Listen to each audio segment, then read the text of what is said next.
Hi, okay, so I am here talking to Emily, a cycling addict, at least that's my opinion, orthopedic manual therapist. She teaches Pilates, anatomy, physiology, she contributes to PT courses.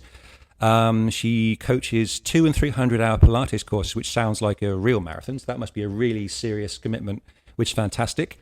All of which make her a very busy mother of two. Check this out.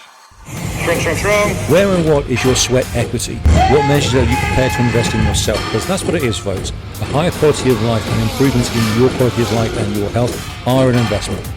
Newsflash, everybody, you're always on a diet. I want to review this as mental fitness. As we all know, aesthetics are not health. If we're absolutely honest, anyone that embarks on a diet is looking to reduce their body fat, not their weight. Weight is just mass. I can take 5 kilos off you with a chainsaw. You won't be any healthier, but you'll have reached your goal. So, hello, Emily. Well, hi there. There we go. See, I told you I'd done my research on you. That's a mouthful right Yeah, there. absolutely, yeah. So, how are you? Great, thanks. Thanks for having me. Not a problem. You've already had a very busy day today, as we were talking about earlier, before we started recording. In my research, looking in things you've done, obviously, because I've known who you are for a while, you've lived in Thailand, South Africa, San Francisco, and Dubai. So what's your problem? You can't stay still? Yeah, I've got a serious case of wanderlust, I guess. You're just like, hey, I'm going to move around and explore the world. Yeah. I've been doing that ever since I was a kid with my parents, and I think I never stopped. And the UAE, or Dubai, is actually the place I've lived in the longest. Sure. Yeah. Okay, cool. What brought you to Dubai as the current location? Yeah, so this was back in 2008. Right, okay, so a good while ago. At the time I lived in South Africa. I lived in Johannesburg. And I was working in publishing. I was a freelance travel writer and photographer. And I got an opportunity to come to Dubai to work for a publishing company that worked with the in-flight magazine for Thai Airways. Okay. And so I saw Dubai sort of as a launching pad to return to Thailand because I loved Thailand so much. So I thought, okay, I'll stop via Dubai, work for this publication that is from Thailand, and then move back to Thailand. That was my plan. That was your plan. Yeah, it didn't quite work out that way. You became one of those expats who comes for a short spell and just doesn't quite leave. Exactly. Yeah. Exactly. Yeah, you and me both. I met my husband here, and then I didn't leave. Yeah. I met my wife here, oddly enough. So yeah, it it's seems possible. to be a theme. Yeah, absolutely. So I know you before we've ever actually spoke in person because of, and we'll go backwards and forwards about your career and stuff like that because I know you've got a lot of really valuable things to talk about because you are a cycling lunatic. All right. Between everything that you post on it, which I find fantastic, it's very clearly a passion for you. I've even seen your posts where you've gone cycling on holiday, on vacation. Yeah. And we're not talking just like an amble through the French countryside. We're talking like you've gone places and you've got real hardcore things that you set out to achieve, like distances, and you've got the real bikes and everything else. Yeah. What's your fixation sounds the wrong word, but that must have been something you've hooked onto like really young as a thing. It's so interesting you say that because it's not. Oh, really? It's something I started to do, I want to say 5 years ago. Only 5? But when I grew up, my dad is a cycling fanatic. Ah, okay. And he always tried to get me to cycle. And I did it once. I think I must have been a teenager. And I said to him, I'll never do this again. I hate it. It's terrible. And I never did. But I did other things. I was always very active in school and in university and beyond.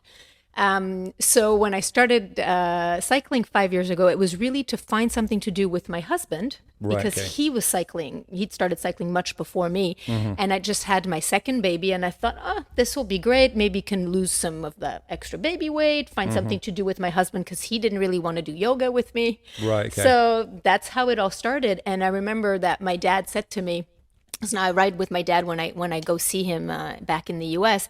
He said to me, well, I've only had to wait, 25 years for this, but it's happened. Better late than never. Exactly. And I remember when I cycled for the first time here in Dubai with my husband, I said to him, no, this is terrible. I'll never do it again. I was in sneakers on a hybrid bike, and it was the hardest 15 kilometers of my life. But, it's like anything. You persevere and you learn to love the suffering Yeah, that comes yeah, with it, I happily recognize right? that. But Yeah. also everything else, the community, Yeah. how good it makes you feel, and just goals. Yeah. Yeah. And seeing that really, anybody can. Yeah. Anybody can, So and I like to share that with people actually, because when I started cycling, I couldn't clip in. I carried like a whole backpack with me, like the tea and the kettle and all of it. But you get there Yeah. if you persevere, just like with anything else. I mean, so that's quite a journey there for 5 years, because I saw your recent post about your time trial, which Yeah. that looked hardcore. That looked like something you would really knuckle down to first thing in the morning to go to that. Yeah, I mean, it's 25 minutes of just basically, I want to say, not to start talking about the nervous system, Yeah, but like yeah. full on up regulation, Yeah, like yeah. throwing yourself against the wall, right? I mean, it's hard. How hard can you go and for how long? Sure. And you want that how long to be as short as possible. Yeah. So yeah, I love time trialing because it's just me. Yep. So I get to measure, my progress. Mm-hmm. And I love to do community events with the team, with the group, but this is very different because, yeah, it's just me against myself. I don't have to compare myself to anyone. And, no matter how hard I try not to do that, I tend to do that. Sure. And in this case, I find it extremely fulfilling. It's very good for confidence building. Yep. Whether you're a first time trialist or you have a lot of experience doing it, I find it an excellent confidence booster. Cool. Yeah. Okay. I mean, it's nice to recognize someone else who has that kind of mindset. That's normally me for triathlons, because I've long got past the idea of marathon running. I did so much running in my youth and my teens and in the military that I did one marathon here in Dubai years ago on 14 hours notice. A friend of mine was maybe doing it for charity. He dropped out. I think there was a injury, but whether that was legit or not, I don't know. The day before, and he said, "Would you do it for me? Because I don't want the money not to be paid to charity." And I swore at him, as you can imagine, but I couldn't. He deliberately timed it in front of the people who were donating money, so I couldn't say no. Yeah. So that was about 9 in the Clever. morning, and I had to be ready to go at 6 the following morning. So no training. And I was like, all right, well, again, I've done crazy shit before in the military. The idea being now with this, my goal is unless I get injured, I'll finish. That's it. But that was the last time I ever ran long distance just for the sake of it, because that was the old Dubai Marathon route, which for those of you who don't live it, you won't get the geography, but you started down by the side of Media City, Yeah. ran along the coast road to the Madinat, so a straight line basically. You did the slight kink at the lights, and then you go the rest of the straight road again down Jumeirah. So you do half a marathon in a straight line, you do a U-turn at a traffic light, and then you do the return journey. And it's not at all a help when you see these big signs every 1 kilometer going, "You've done 5K, you've done 6K, I've got 40 plus to go yet." And then you see the elite runners coming back before you've done 10. Yeah. It's like, Yeah. this sucks. So I coming to endurance stuff later in life, I sort of moved into doing triathlon stuff, like you said, because it's something I can do by myself. Because working as a coach and a trainer, I wanted something that was for me. Yeah. Because I still play rugby. Well, I haven't done for a few years, but I was like, I want this to be something I do, so I can go off and swim and cycle and run, and it's my headspace. Yeah, that's a great way to what put I it. enjoy Yeah, about it. I yeah. mean, I do not enjoy a lot of it whilst I'm in the process of doing it. Yes. It's that like second tier fun, which is the military sort of term. Like the first tier 1 is the things you actually enjoy.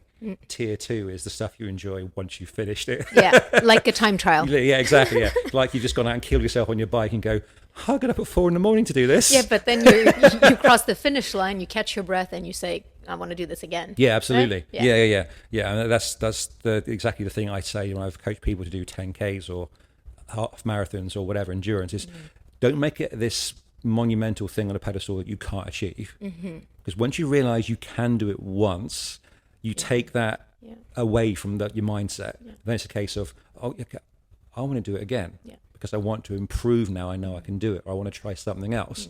And it can lead you down a whole interesting road when it comes to how you perceive yourself. I think people are, and myself included, I think we're afraid of failure. Yes, very much. So, but what is that? How Yeah. do you define failure? But if you just turn up, I think you're already there. You've already done what you were supposed to do. These are the events that I participate in. A lot of the times they're community events. So it's a chance to see people that I train with, or that I ride with, or that I haven't had a chance to see. And I just find the whole thing extremely fulfilling. And as you mentioned, it's also your headspace. It's the time for you. Because when you work as, whether you're a personal trainer, Pilates teacher, yoga teacher, it doesn't matter, is you give out a lot of energy to the people that you train with. And you get a lot of energy back, but you do give out a lot. And so when I go cycling, for me, that's my replenishment as well. Sure. It's my time for me. It's where I work out my shit. It's where I get better through my sessions, whatever those are. And that's where I fill my cup. Yeah, that's, like I say, that's pretty much how I my headspace as well. I mean, I know that can be very rewarding. There can be days where you're your own worst enemy because you're in your own headspace the whole time. Absolutely. And if you're not in having a good day, or you're not in the right space before you start, your performance, I mean, it won't ever be as great as it could be if you're thinking positive, but you can sometimes really put the brakes on your own efforts. I 100% agree with that. This just happened to me actually a couple of weeks ago. I had a lot on my mind, just health-wise. And my coach gave me training sessions and I was just flat. I couldn't quite get there. And it's because there was other stuff just taking up too much room in my mind. And I find it, for me at least, extremely hard to train and really give, all that I can if I'm preoccupied with other things. Yes, no. And sometimes you have to give way to these preoccupations and take care of them and then come back to what you love. Sure. I mean, that's never really bugged me too much about running, or it can affect my pace, and the same on a bike, because I can tune in or tune out doing that. But the worst I've ever found that was the swim training, because you do a lot of it unless you live near a lake or somewhere else, because here seasonally the water's a bit ropey or full of jellyfish. But doing all the pool work, because I did my first 3 triathlons having never been formally coached how to swim. I went with the old British mentality, which is don't die, get in and don't drown. That's pretty much it. I like that. And that was the attitude. Get from here to there and try not to sink. And then I realized I'm putting in far more energy than I need to. I'm not efficient. So I started working with a coach. And whilst you're trying to coach yourself, you pay attention. But when you're being coached by someone else, you focus on what you're doing. And I found that if my mind wasn't in the right place, because when you swim effectively in a pool, you're always facing down. So that can be quite a long spell of monotonous looking at the bottom of a swimming pool. And it's okay, go and do X number of lengths at this stroke, this pace, repeat. There was training sessions where, because I was thinking about work, stressed, where I would my pace would be off, or I would just stop dead in the water and stay there. And my coach, Jen, would be like, what's wrong with you? She's like, you're not here, are you? I was like, no. I never walked out of training, but there are times where she goes, right, bail, or we'll change to something else, because you're not here, you can't push. And that was my first time since I was in the military where I remembered that my mental space affects my output. 100%. I see it in my clients all the time, and I'm very 100%. Aware of it and astute, as you would be. But I didn't equate that to my own performance, because I've been years removed from that environment. I mean, so I work with athletes, not only, but with some athletes, triathletes and cyclists. I have sent athletes home who've come for their session, and I could see that what they really needed was a rest. And what we do does include some more restful parts, but we're still working, right? And, and sometimes what you need is to just go home, see your family or your partner, or just be on your own.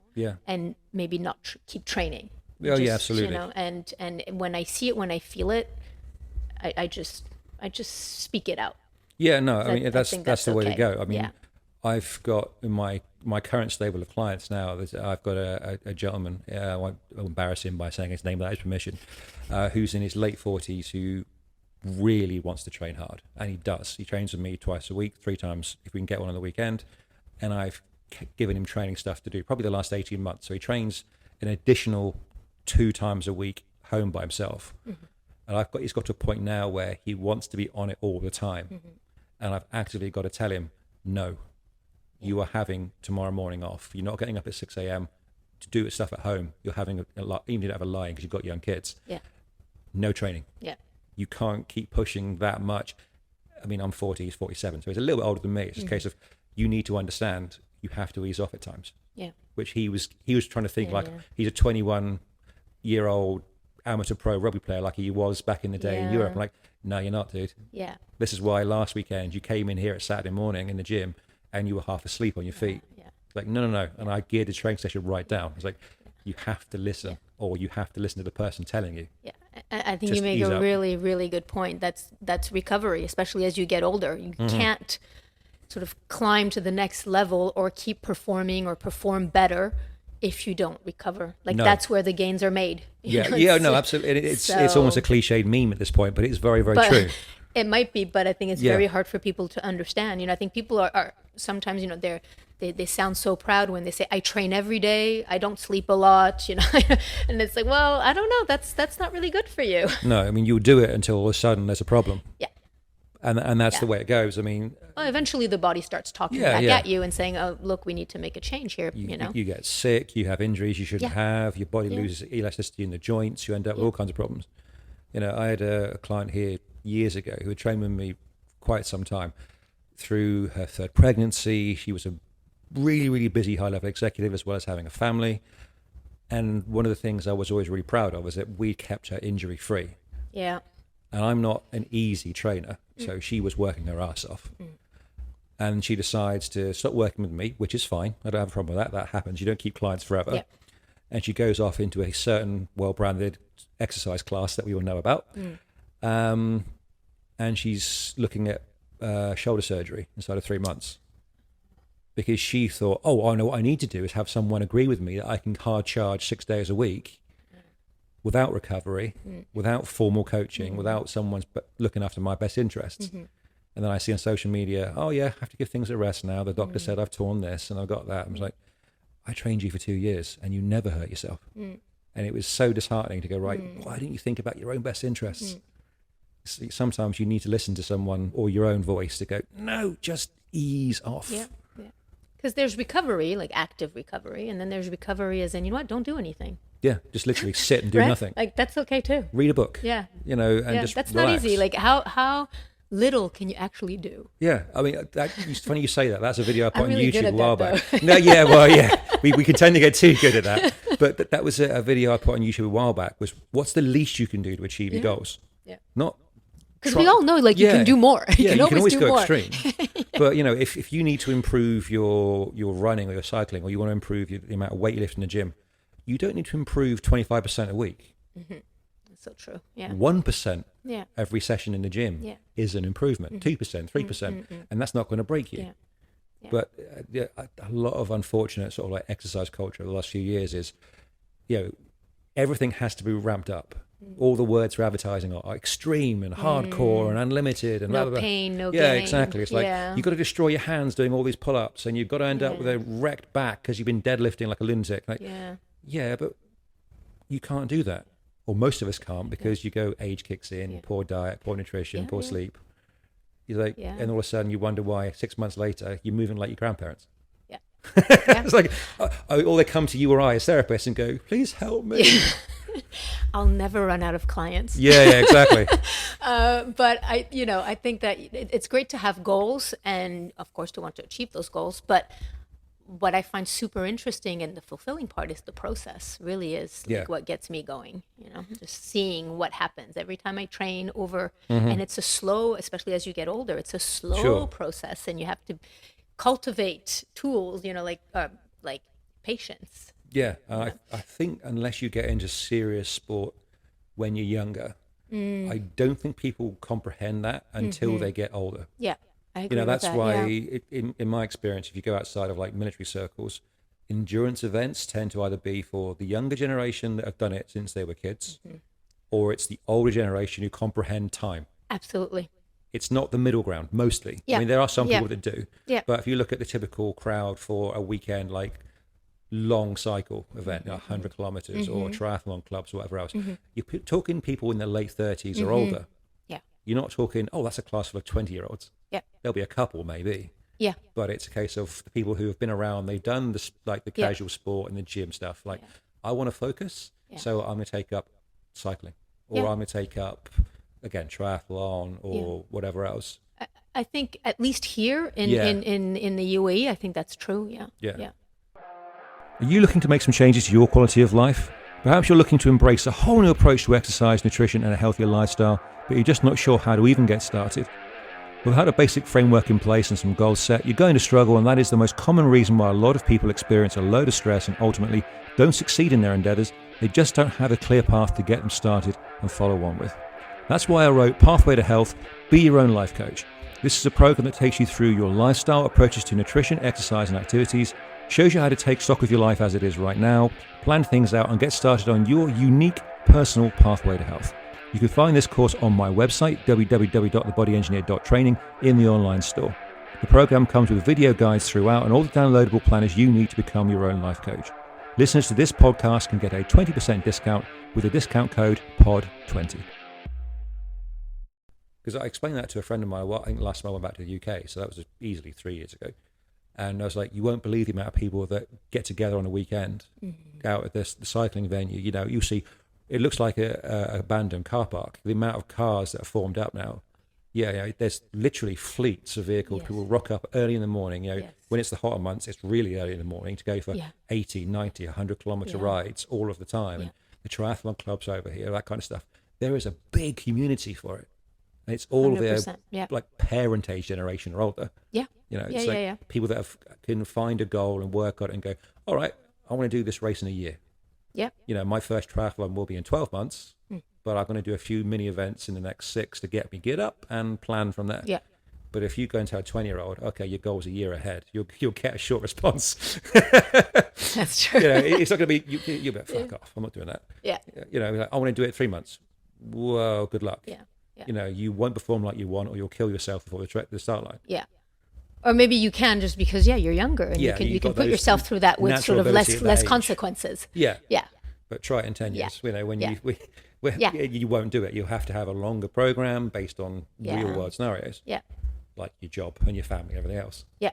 Which that's the thing. I mean, you know, we're not professional cyclists. You know, we find the time to train in addition to our jobs, in addition to some of us, our kids. Yeah.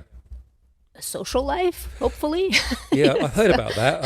I think that's what you get when you don't live in front of your computer. My wife mentioned it a few times. Yeah. I mean, it's easy to dedicate everything to training, but I think it's important to have good balance between that and everything else. Yeah, no, I agree. Right, so we've established then that you identify as cyclist. I identify as cyclist. your pronoun. That's right. That'd be a good one. Your business card, identify as cyclist. I like it. Yeah. I might steal that. So again, looking at your CV, you're an orthopedic therapist, you teach Pilates. Yeah. Part of the reason why professionally I'm aware of who you are is, apart from the fact you did Dr. Perry Nicholson's course a couple of years back, we were on the same course and we never talked to each other because we didn't know who each other was. Yeah, I think there were like 50 people in that course. Yeah. I recognized your face. And I just had my second kid. When I moved back over here, I thought, I've seen that lady before, and I recognized that you were there. Small world. You're someone who I think is a little bit of a rarity when it comes to the fitness world, which is you fully comprehend the need to be aware of biomechanics and tissues and nervous system awareness and all that kind of stuff. How did you go from your previous career, like the journalist, freelancer, into doing that as a profession? Because that's quite a leap. That's a complete genre change. It is.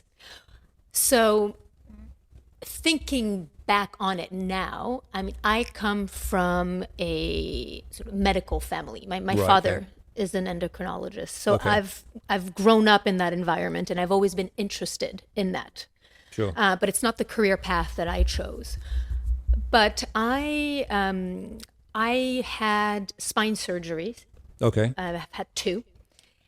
And my first one was in 1993. I was 16 years old. Okay. That was my first surgery. And my second one was in 2006. Okay. March 6, 2006. I remember these things very clearly, right? As you do.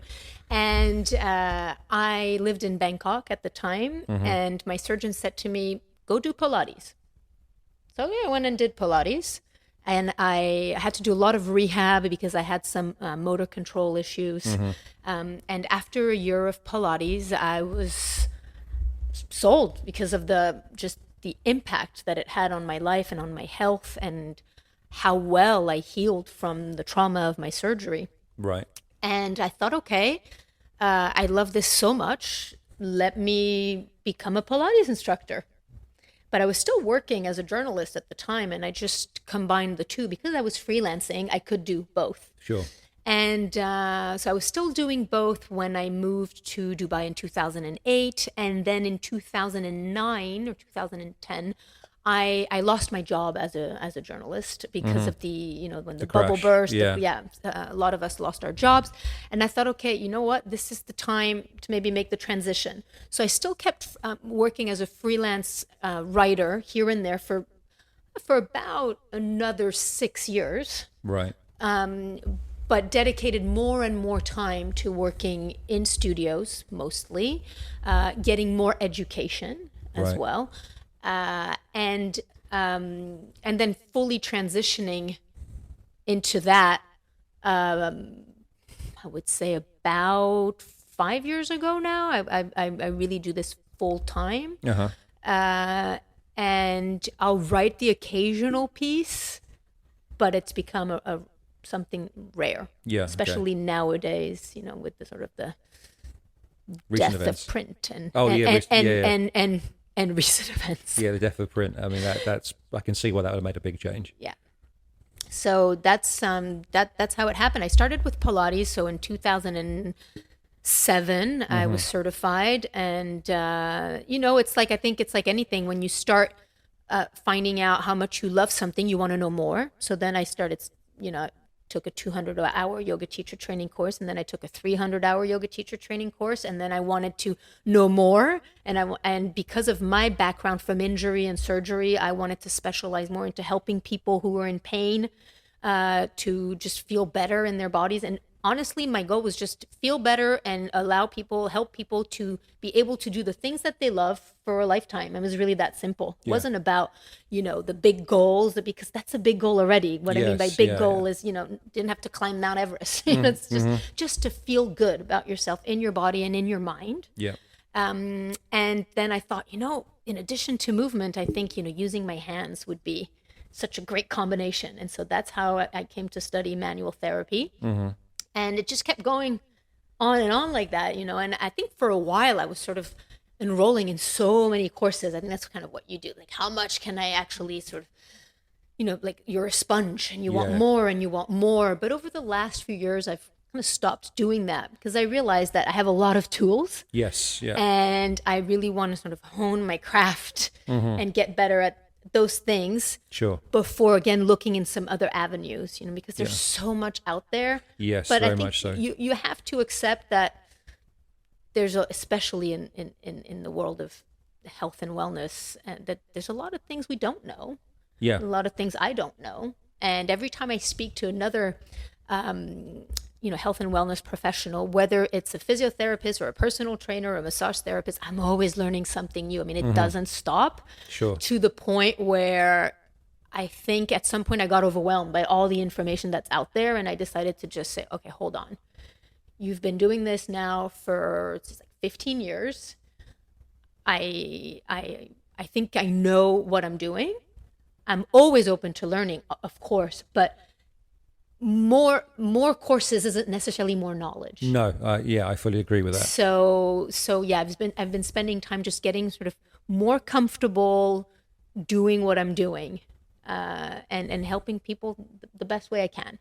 And sometimes that's not in a course that you find that. No, absolutely not. I mean, I've sat and read entire books and taken things from maybe one chapter, or of course, it's interesting that your sort of point of origin comes from your own injuries and your own recognition for the value, because it's kind of similar to myself.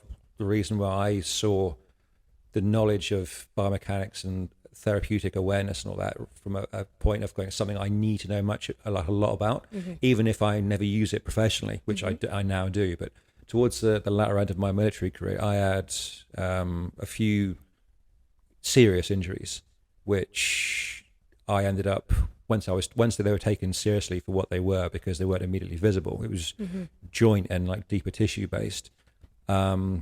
I had to end up going into one of the British military rehab hospitals for 2 months to basically get the use of my right arm back. Yeah. And the issues to my shoulder and my back were so severe that I ended up with temporary scoliosis. My spine started to curve because I could only use the musculature of my left side of my body. And that's significant issues. But I mean, I went into that going, as a guy in my mid-20s, do I come out of this? You know, is this now my life going forward, or can I put my head to regaining what I had beforehand? And I'm a sponge for knowledge like you are. So I was like, okay, let's really pay attention to what's going on now, because I want to learn, but also I want to learn. So, I mean, not so much the first month I was there, but the latter month, I had 2 to 3 gym sessions a day. I just had hydrotherapy, physiotherapy, occupational therapy. And I think there's a 5th one thrown in there as well. But that was my day, every day, for weeks and weeks and weeks. So I was going, okay, right, this is skeletal, we're doing it. This is now tissue movement. The pull stuff is combination of the two against resistance without loading up the body. Yeah. Just combining things like that I didn't formally know, because I had no reason to know that at that point. Yeah. And then coming to occupational therapy stuff. And you go, right, okay, this session we're doing this. And I look at the guy who was coaching me and go, why the fuck am I playing table tennis? Seriously. Yeah, I mean, I'll do it, but why? He was like, what are you doing with a paddle in your right hand? It's all the range of movement, articulation through your right shoulder without any direct focus. Can you do it subconsciously? I was like, okay, cool, I get that. Yeah. You know, and in a jovial, friendly atmosphere. But it's a case of, okay, cool, I see the value here now of doing things in a freer state, right? Being so formally prescribed, move like this, do this. Okay, that's part of rehab. That doesn't have to be all my rehab. Yeah. So that started me off on a path where read this. I mean, when I was starting off my career as a personal trainer, I was the guy in the gym that all the other trainers and a lot of the members look at and go, what the fuck's he doing? Yeah. Because I would be doing the exercises in the gym myself. Yeah. I was going to do 3 hours later with the lady who was on the recovery of her 3rd pregnancy. That's exactly what because I still do that. Yeah, because I was like, I can't do it, I want to know why I can't do it. But also, when she comes to do this, I would like to know what she's feeling. Yep. So if she says, why am I feeling some in my lower back? Okay, right, you're not doing that quite correctly. We've got to reposition you. Or, you know, one of the guys I was working with, you had a hernia operation. Yep. Okay, right, we need to make sure you brace yourself this way, but not that way, because you're going to put too much stress in your abdominal wall. Yep. And people would look at me like a complete lunatic, but I go, right, I'm doing this because I need to do this.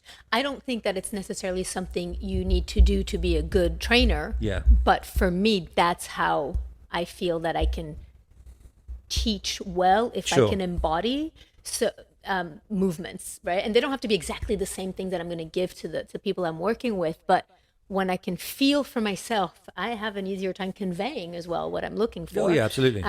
But I think that's what sometimes people don't see is that yes, you know, you've got your 1 hour with your trainer, but there's actually a lot more work that went into that than the 1 hour. It's not like you rock up to your session and I just give you whatever, and you know, and then I give the next person the same thing because you know it's Monday. And so, we're on Monday's program.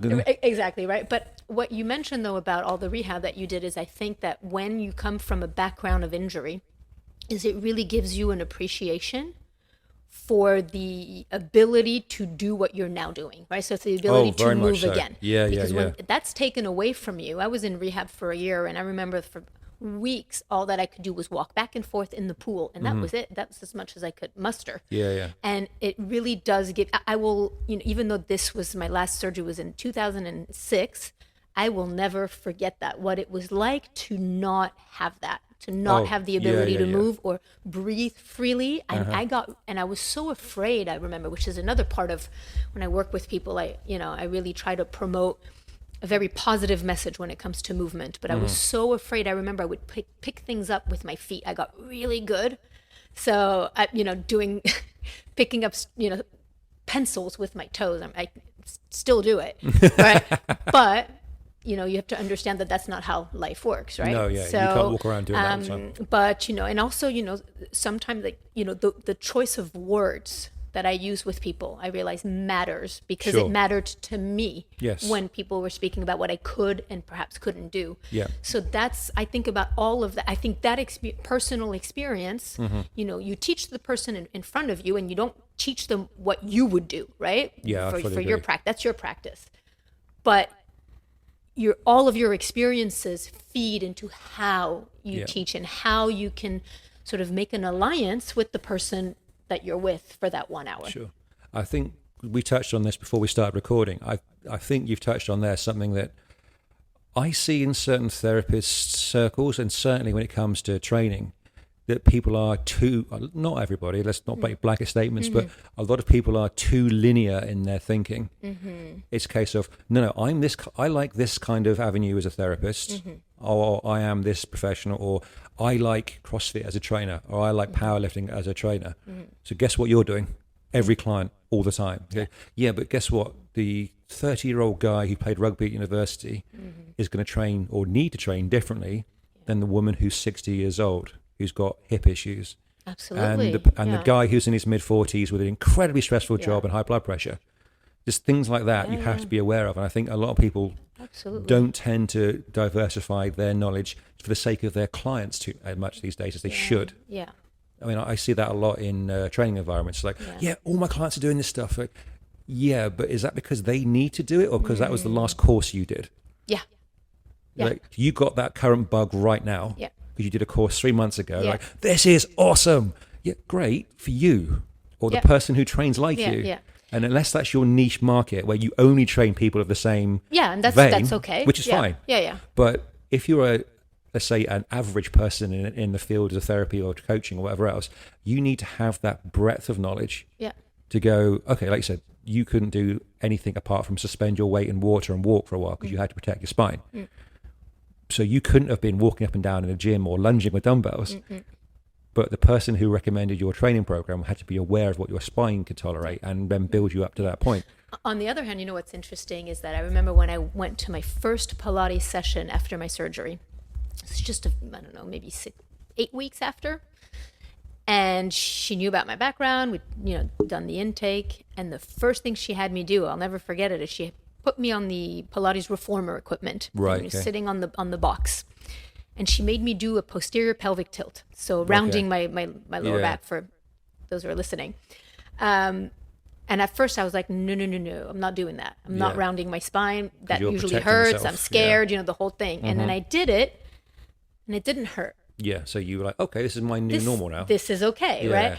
And that's why I think I'll always be thankful to this teacher who I still know today because she right away said, okay, this is what we're dealing with, but let's get you moving. Yeah. Right? So we're not loading. We weren't loading. Yeah, right? but you let's can get you moving. function. Let's show you this is okay. Sure. And let's find the dose that works for you today. Yeah. Right? And so maybe the next day you wake up, you're a bit too sore, so you've done too much, you do less the next time. I mean, you have to sort of it's the journey, it's rehab, at least in my case. It's kind of being a detective. Right? Yeah, It's that's a and very it's- good analogy, I'd say. And it's relentless. Oh, 'Cause yeah, absolutely. Right? But you have to be with the coach or your trainer. They can't do that for you. They're not with you 24/7. Mm-hmm. Like that has to come from you if you want to, get better. Yeah, no, Right. that is very true. I mean, for anyone listening, when you work with a coach or a therapist, whatever else, I don't think it's really taken credibly or even thought about that the person that you're working with is always trying to know more about you than you tell them. Yes. Whether that's done subtly through like questions and paying attention to how you talk and how you behave, but it's also like with you with the round, that posterior tilt. Your response to the being asked to do that would have told your therapist, because they're paying attention, was she confident or not when I said that? Did she shy away? What was her facial expressions? Because experience would have taught her. If she immediately literally or figuratively pulled away from me, is that because she can't do it or she's reluctant to try? Or if you'd have gone, yeah, cool, no problem. Okay, that's not a problem. But it's the awareness in what you see in people. 100%. That's why I love this job so much. Is like I'm teaching people, but they teach me all the time. Sure. And this is where I think, working with a variety of people and, trying to tailor, because I work privately, trying to tailor sessions to people is that's what fulfills me so much, is I'm always thinking, okay, this is not about me at all, right? And I want to do the best that I can for the person who's in front of me. So I'm not teaching you my course or what I learned. I'm teaching you from what I've seen today, but the weeks before, and what we have in mind together for the weeks ahead. You know? Yeah, and absolutely. It's just, again, the journey. Yeah. No, it absolutely is that. Let's say we've got to play that role of going, right, my thoughts are only ever in your best interests, but that means I'm going to see things in you that you don't see in yourself, because you're always living with a little bit of, you identify with your fears. Yeah. You are going, I don't know, I can't do this because I've got a bad back, or I've got this issue. Like, yeah, no, you that's not you. That's a part of your situation right now. But I can see, because of the way you walked in here and the things we've done in your program in the past, you actually can do the next stage. You're just reluctant, or you're a bit shy about doing it. Yeah. But at the same time, when someone goes hard charging, yeah, I can do that. And I had it just this morning in the gym. I was like, no, you can't. Yeah. You may want to go grit your teeth and wrench this weight around, but guess what? You can't do 80% of that safely. Yeah. Because I've just watched the form in your back. Yeah. So we're going to wind that back a step, and you're going to get this right every time. And when you can do that, then we're going to go up to the level that you thought you were at. Yeah. It's having that awareness. Yeah. And sometimes you just have to try, you know. Absolutely. You don't always know. So you have to be able to progress and regress people where necessary. But for me, like, sometimes I find that, especially when I work, not so much with athletes, but people who are recovering from injury or surgery, is the importance that being playful has, because you can get a lot out of people if you don't take this whole thing so seriously as well, very right? much so. Yeah. And kind of, I don't want to say trick people into doing things, but sometimes there's some very sort of out of the box movements that you can do that don't look like much, and they kind of get you where you want to go. And it's fun, and it gets people to be, you know, more curious about movement as well, as opposed to just, you know, being very linear, like you said. Yeah. I mean, I can give you a good example of that. We'd all like to be a bit healthier, but sometimes it's just hard getting the right ingredients in, or knowing what meals to make in the time frame that you've got. So I put together 4 unique books available on my website right now that can help you make all those decisions, have the best nutritional start to your day, and start to make some real impact in improving your quality of life. Okay, so if you go to my website, www.thebodyengineer.training, and go to the online store, there are 4 books there for you right now. There is the 52 high protein recipes, quick and easy 5 ingredient recipes. That's a fantastic good starter book if you're trying to improve your meals. Your go-to vegan recipe book, and the keto guide. Okay, all available for $14.99. Listeners to this podcast get a discount if you use the code POD20. She's having a bit of a break now on vacation, but I have a lady in her 60s that I train who has her own unique set of back issues, but I was trying to convince her. I knew she was a lot stronger than she thought. I knew she was, but she was so reticent to put herself at risk. I mean, not put herself at risk, but put herself in a position where she perceived she would be at risk. Yeah. So I was like, okay, cool. We're going to do this a bit differently. So next session, we're going to start off over in that corner of the gym, rubber floor, it's nice and soft and comfortable. We'll start from the ground and work up. And she was like, okay, scratch her head, but left. So I had her doing a combination of stuff, like statically at first. Then we moved into some of the stuff we did with Perry Nicholson, which was the posterior, actually, like the rolling and that flexing kind of stuff, that transverse movement, which she'd never done before. Yeah. And I moved on from that to the kind of stuff that I would do with racing drivers, where you're doing reverse planks with your shoulders on a box or a bench, where you have to use your deep core muscles and your back and everything else. And she finished that going, I did all of that. I know you did. Yeah. But if I'd have said to you we're going to do that beforehand, you'd have gone, oh no, I'm not doing that.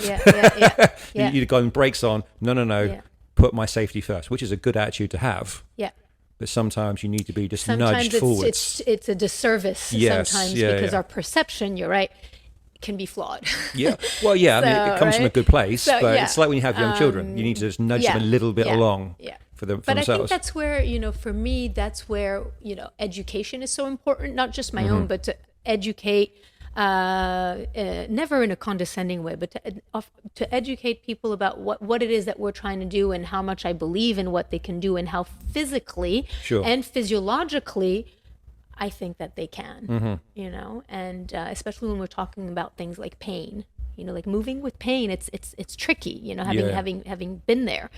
And there's a time and a place for everything. But I think the more that you empower your clients or your students with some knowledge, at least, the better chance they have to get better.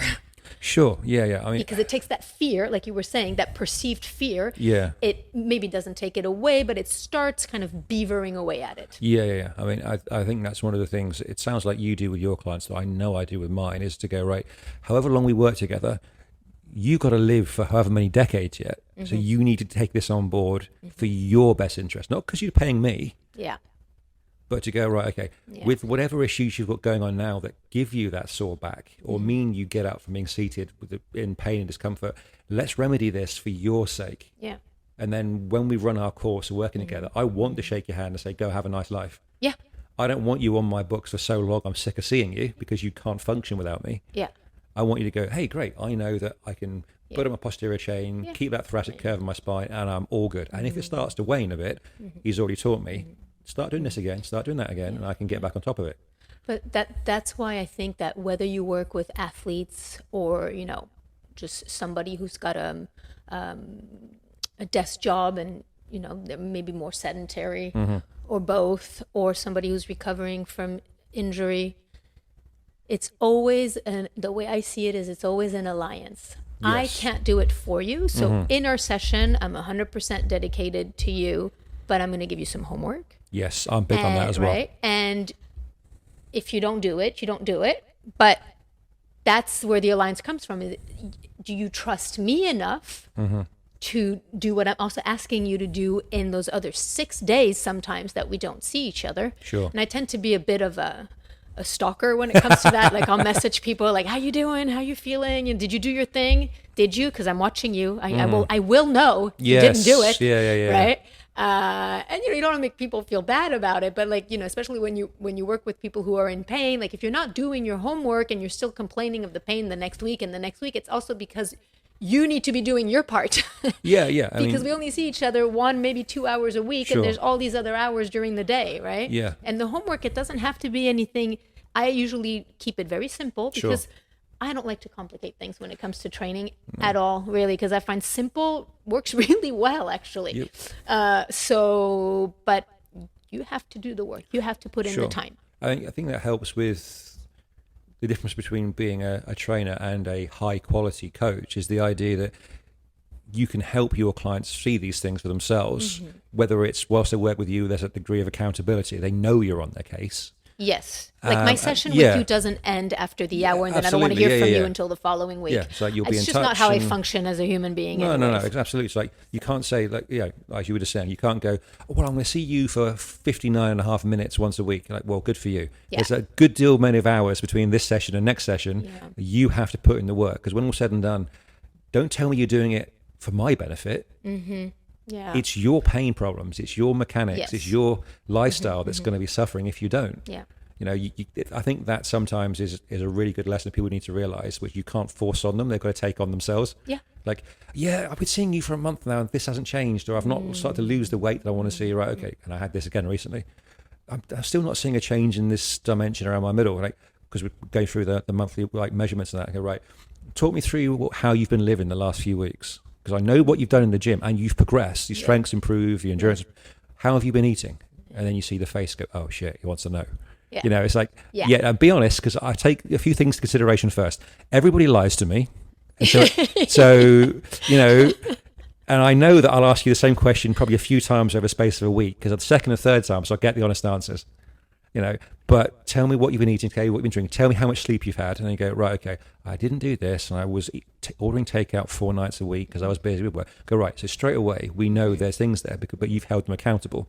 Like with your exercises, did you do your stuff for your hips or not? No, right. So now when you walk in here looking like someone's put elastic bands between your feet, that's why you're still stiff. So I now got to spend 15 minutes getting you mobile. Whereas if you'd done this for 10 minutes a day since I last saw you, we would have been straight into training. Yeah. And then it's like, shit, it's my fault. Well. Okay, I've realized now. And they go from there. Yeah. And it's also, I think, it's like how sort of consistent can you be? Because yes, pain is a great motivator to go and like do something about it, and go and train, find a personal trainer, someone to work with. But then, like, what happens when it doesn't hurt anymore? Like, are you still going to be on it, or are you going to stop doing what you need to be doing? Because it's kind of a lifetime commitment. That I think for a lot of people it's like a course of antibiotics. As soon as they stop feeling the discomfort or the nausea, it's like, oh, I can stop now. I'm fixed. Like, no. You're no longer experiencing the worst of the symptoms or the most acute pain. That is not the end of the process. Like say, oh, I can get out of the chair now. My back doesn't hurt. That's just the first step of progress. That's not the end of the journey. Like you said, this is you getting off and running. It's not the finish line. Yeah. And sometimes you have to verbally or otherwise hit them around the head and go, come on. Well, and also, I think training, it's not whether you're coming out of an injury or you're an athlete, right? Like training, it's not a linear thing as well, right? It's not like you just keep going up and up and up and it just you're gonna have lulls and you're gonna regress. Sometimes it's just like that pain can flare up, and that's how it is, just like life, really. Yeah, and then exactly. you progress again. Okay, so I'm aware that you've got plans, so you have to. This is going to run out. We're going to run out of time in about 10 minutes or so, which is a real shame because I get the feeling. I feel like I need to come back. Yeah. Oh no, absolutely. You and I need to talk some more. Finish this. I don't know if we can do this in like a 2. Oh yeah, we can do a second conversation. There's most definitely. Absolutely. All right. So. And I want those donuts next time. Yeah. Oh yeah. Yes, I did provide coffee and donuts before we started, and unfortunately, because Emily's right close into competition sort of like phase, she's like, I'm watching my nutrition. I can't have any. Okay. Right. So. Going back to one of the things we just touched on, then I've asked this of a guest I interviewed last week. For those of you listening, I'm recording a load of these in bulk. They're not actually being published until December, and this is the start of November. In my experience, when it comes to a lot of my clientele, I've always found that women make better clients than men. What do you think on that?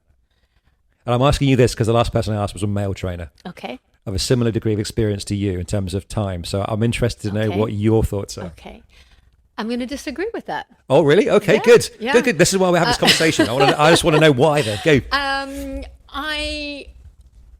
I love working with both men and women. Yeah, and, as do I, yeah. Yeah, and I have found that some are more dedicated than others, committed than others, and that it has nothing to do with their gender.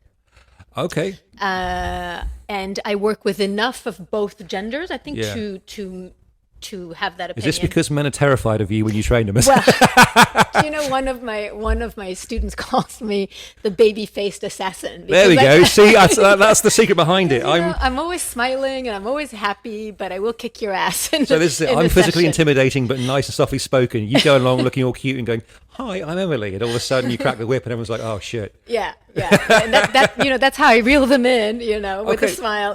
But then once you're in my room, But that's an interesting point because, like you said, gender aside, a lot of people can commit, but that's interesting that you say that because generally I've asked this question outside of being recording people, and I think it maybe depend on your audience as to who's got the right mindset. Because I know certainly for a lot of the women I've trained, they prefer a male trainer because they don't feel like it's such a casual experience. Okay, so for me, for example, my coach, my cycling coach, is male. Right. Okay. But my Pilates teacher, when I do go to one, is a lady. Right. Okay. Frankly, I don't care. Yes, I'm the same. I just want a good trainer. I wouldn't be any different either way. Yeah. I was just, I summed it up when I was speaking to Danny because in my experience, there's a few factors that I think filter into that sort of like equation, which is certainly in a gym environment, possibly with guys, maybe the attention span, even in their own best interest, is not as long, and the ego starts to kick in after a bit. Whereas in my experience, when I work with women as a trainer or a therapist, once they're sold on what they're doing is within their grasp and they realize it's for their own benefit, they grasp it much more fully. I could see that. I could see that. I think maybe. I mean, I'm lucky with my male students. They really are dedicated and they really do I think most of what I ask them to do outside of our sessions. And we've established you terrify them. But and exactly, because like I said, I'll stalk you to make sure you're doing what you need to be doing. But it's only because I hope that they feel that I really care. Sure. I care for them to succeed because yes, it means that I'm succeeding too, but it's really not for that. It's because I want them to, really enjoy the things they want to enjoy, whether that's competition or just being able to turn around in the car to, look at their kid. Sure. Yeah. Or pick up the groceries or whatever it is. I find that, because a lot of the men that I work with are athletes, they also understand what it is to be committed and Because they're dedicated driven because anyway. they're driven anyways. Right, yeah. Exactly. Even more so, I would say triathletes in comparison to cyclists, if I can make that Yeah, comparison. because they've got to be aware of multiple veins of discipline rather than just the same. I think so. And the I can see importance that. of all that recovery work. Yeah. I work with the cyclist who said to me, like, ever since we've been working together, and he's an older gentleman, and that we're doing all this mobility work, and it really helps on the bike. Sure. It helps you to perform better because you're more comfortable. You Well, get off yeah, the bike I with mean, less aches and pains. That's the thing that I've only, it sounds daft, but I went through the Ironman education program to be a coach. And the only reason I did it, believe it or not, was I wanted to understand how better to program my own training. I did the months of work and the cost and everything else for myself. Yeah. I've only ever had one client because I don't use it as a point of my professional qualifications, which was a friend of mine when I lived in Saudi. And he wanted to ask about just making things more efficient for him. And that was the one thing he was staggered by. And I tried to make him more mobile so he could move better through the water, more efficiently, therefore save energy, more comfortable on the bike, because let's face it, that's a long time in a position. And then so he could go from the transition from the bike to running with the least amount of fatigue in his hips and his back.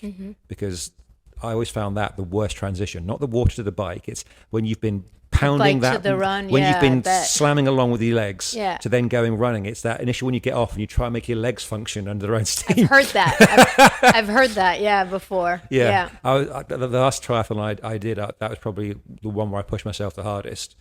And I just got off the bike and I was like, these are attached. Come on, work. Yeah. Move in the correct sort of manner.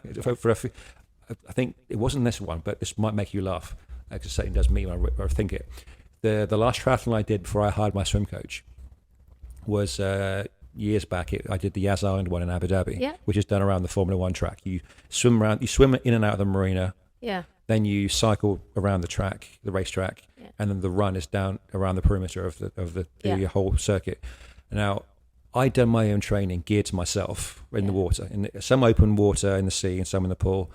Cycling and running, I know how to do that. My group were all above my level of experience. Yeah. So rather than work at the pace that I taught myself, I tried to go a little bit faster through the whole distance. Yeah. So I knew I was going to be last out of the water, but I was determined not to be so far behind. Yeah. So I went worse. Sorry, if those listening, my dog's tittering around, that's what that noise is. So I pushed myself to the point where when I got out the water, I was so knackered and delirious, like probably like, ugh. And again, body not functioning correctly.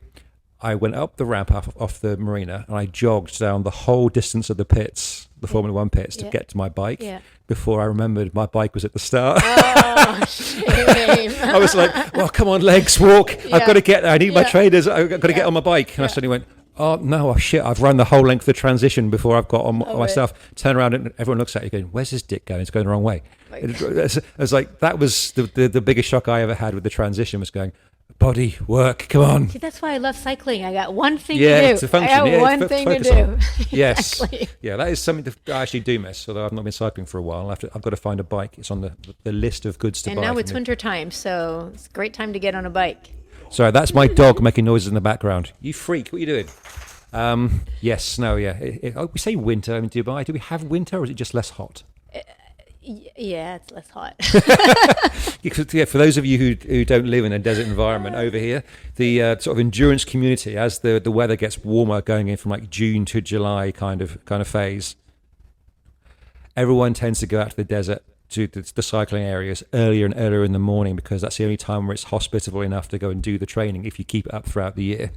So what kind of time of the morning are you going out training, or do you get to a point where the temperature's silly and you give up? See, it's not so much the problem when you start, because if in winter, if if you start early, it's actually pretty cool and sometimes yeah. even cold. You Yeah. know, I mean, it can reach temperatures just a few degrees above 0 Sure. Celsius. So it's much more a question of when you finish. Yes. So, Oh, yeah. Right. So right now, for example, you know, I could start 5:30 in the morning, Mm-hmm. maybe 6 o'clock, and probably would be able to do about 100 kilometers, and want to be back 9-ish in the morning, Yeah. because now it's just sort of warm. But in summer, if you do that and you're back at 9, it's hot. You're Oh, it's baking, horrible. you know. Yeah, so then yeah. you have to start earlier, but then it's dark, and you know it's a different kind of Oh, yeah. training in summer. Yeah, could you're maybe- getting up at like 3, 4 Yeah, o'clock well, in the I don't. morning. I don't know. That's just a no. Yeah. But you get up. Yeah, but you do get up early. I mean, Yeah. this weekend. I mean, on Friday I'm going to Jebel Jais, which is a mountain here. Sure. And we're going to start at 6. But you got an hour and a half to drive. So you got to get up at 4. Yeah. The good old days. But I remember doing that. But it's so good when you do it. I you know. I say it's So that it's case totally of it's worth, it's great totally when you worth it. finish. What I find difficult is because I've got kids and because it's the weekend, I don't get to nap afterwards. And I see some of my friends are napping afterwards Yeah. and talking to me about their naps, and I'm just like, well, that's not Yeah. for me. No, I Unfortunately. go home and the kids I like, gotta- Mom! Yeah, exactly. What are we doing? Yeah. Oh God! Like, I just What wanna are we lie doing? down. How about we put on a movie? I used to, because our weekend here is, everyone listening, is Friday and Saturday, not Saturday and Sunday. I used to, for a short spell many years ago here, have an English guy as a client who used to do like 8 a.m. on a Saturday and his normal sessions during the week, which was fine because that meant for both of us, he was my second client of a Saturday morning, come in the gym, train and go about his weekend. And he said to me after about a month, when he was a bit more sort of like, okay, we've been talking about anything, he was like, I hate Saturdays. I'm not training with you, but I get up early to come to the gym. And like you just saying with your kids, I go home and my wife has just woken up. Yeah. And she's like, yeah, let's go out hiking. Let's go and do this. Or let's go and have a long day out. It's like, And you go and do I it. I just want to sit down. Yeah. Like, come and on. also, you know, especially when you've come home from, you know, whether it's training or cycling, running, doesn't matter. Is like, you know, you've got that whole like endorphins and you're yeah. feeling like really good, you know. And it's kind of, I feel like I need a minute to sort of come down a little bit chill out from and that, right? And relax. and chill out and relax. And I don't always get that. But hey ho, that's how it is. Yeah, absolutely. Right. I am going to call an end of things here, which is a real shame because shame, we definitely have to do at least one more of these because I think we could talk about many things, especially what we were talking about before we started recording. Yeah. So right then, professionally, so social media, website addresses, emails, everything else. Tell us everything Oh my goodness. now. Okay, So, so Instagram, in 10 email, seconds or less. Oh, you can however long you want. No, However long you want. Go crazy. You can find me on Instagram at EMS Yoga Pilates, EMS Yoga Pilates. And that's really where I publish a lot of my content that you can follow. I have a website called themindfulbody.ae. If you get in touch with me, I'll always reply, and I'm always happy to help out in any way I can. So, you know, don't be shy. Thanks very much. There you go, folks. That's Emilie's details and information. And I'm pretty sure we'll do at least one of these in the near future. So thanks for listening.